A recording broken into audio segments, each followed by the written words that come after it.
नमस्कार, स्वागत है आप सभी का जनसत्य न्यूज पर। मैं हूं आपके साथ अनु सिंह। खबरों की शुरुआत करेंगे अयोध्या से।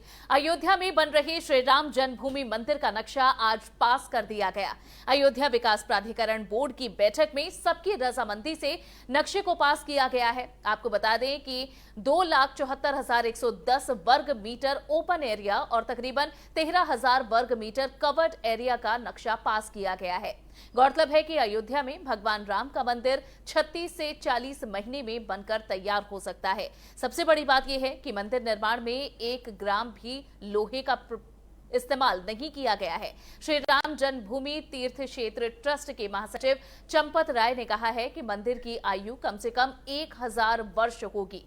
इसके लिए जहां पासन एंड ट्रूब्रो कंपनी आईआईटी के इंजीनियर्स के निर्माण कार्य में मदद ली जा रही है। इसके अलावा चंपत राय ने बताया कि मंदिर निर्माण में 10,000 तांबे की पत्तियों और रॉड को भी इस्तेमाल में लाया जाएगा। इसके लिए दानियों का आगे आना भी बेहद जरूरी है। वहीं सरकारी आंकड़ों के मुताबिक हर साल 2 करोड़ लोग अयोध्या दर्शन के लिए आते हैं। ऐसे में राम मंदिर बन जाने के बाद से ये आंकड़ा काफी बढ़ जाएगा। इसीलिए सरकार बस, रेल, हवाई जहाज आदि सुविधाओं के बारे में भी सोच रही है। बढ़ेंगे आगे। बॉलीवुड के बेहतरीन गायक और जाने माने संगीत निर्देशक अंकित तिवारी बीते दिनों अपने परिवार के साथ समय बिताने के लिए देहरादून पहुंचे, जहां उन्होंने अफजल सिद्दीकी से और उनके परिवार के साथ मुलाकात की। अंकित तिवारी देहरादून स्थित अफजल सिद्दीकी के फार्म हाउस पहुंचे, जहां उन्होंने देश में कोरोना और अन्य गतिविधियों पर एक लंबी बात की। अंकित तिवारी ने इस दौरान अपने कई लोकप्रिय गीत भी सुनाए। अंकित तिवारी भी यूपी के कानपुर के ही रहने वाले हैं।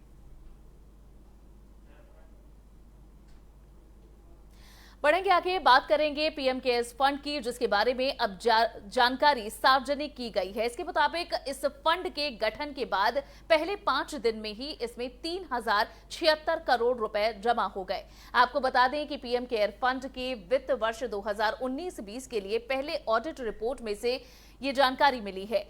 कोरोना संकट से निपटने के लिए इस फंड की स्थापना 27 मार्च को 2.25 लाख रुपए की शुरुआती फंड से की गई। वहीं रिपोर्ट के मुताबिक इस फंड को देश में लोगों ने अपनी स्वेच्छा से 31 मार्च 2020 तक यानी पहले 5 दिन में ही जहां 3,075.8 करोड़ रुपए दिए थे।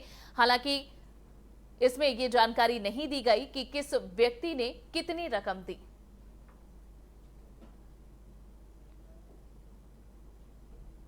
उधर कोरोना संकट को देखते हुए दिल्ली एम्स ने अपनी सभी सेंटर पर ओपीडी बंद कर दी है।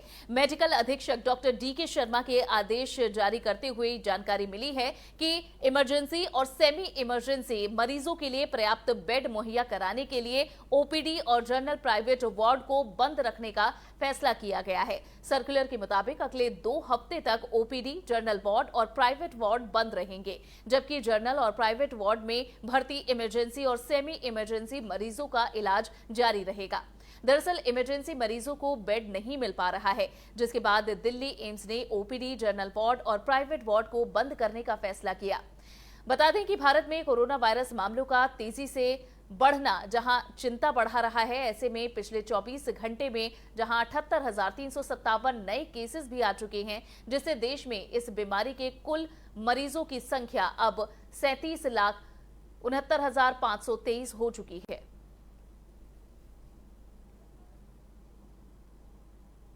और अब बात मध्य प्रदेश की। मध्य प्रदेश शिवसेना के पूर्व प्रमुख रहे रमेश साहू की इंदौर के पास उमरी खेड़ा में गोली मारकर हत्या कर दी गई।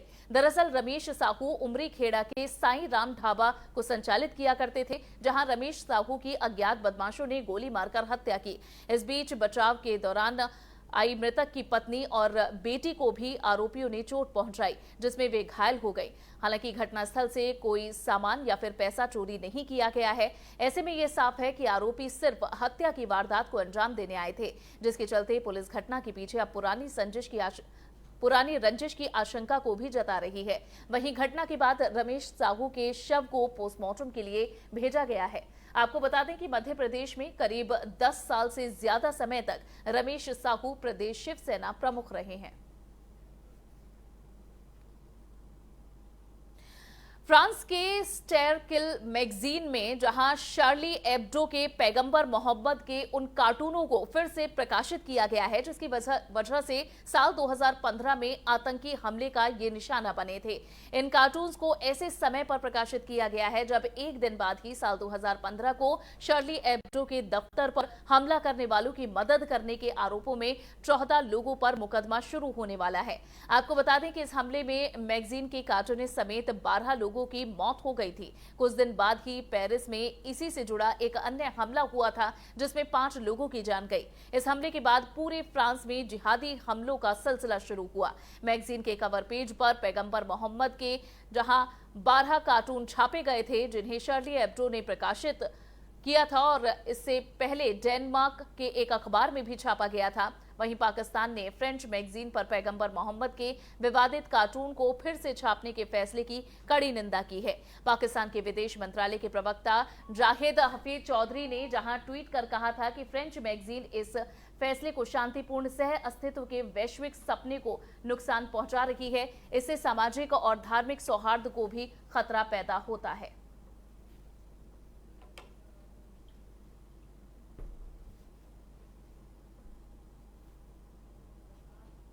फिलहाल के लिए बस इतना ही और खबरों के लिए जनसत्य न्यूज से जुड़े रहें। नमस्कार।